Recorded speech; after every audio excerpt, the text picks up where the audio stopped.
একসময় এই পুকুরটা ছিল অবহেলিত। জল ছিল কিন্তু কোনো স্বপ্ন ছিল না।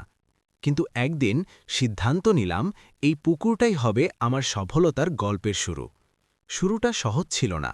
খাদ্য ব্যবস্থাপনা, যত্ন, সময় সবকিছুই ছিল চ্যালেঞ্জ। অনেক সময় ব্যর্থ হয়েছি। অনেকেই বলেছে এতে কিছু হবে না।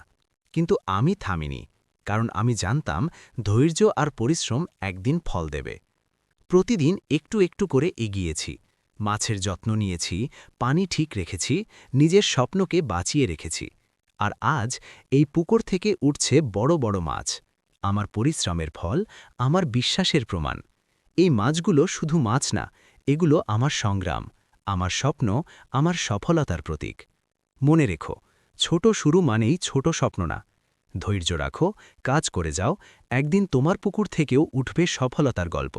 কারণ স্বপ্ন দেখার সাহস যাদের আছে, সফলতা একদিন তাদের দরজায় কড়া নাড়বেই।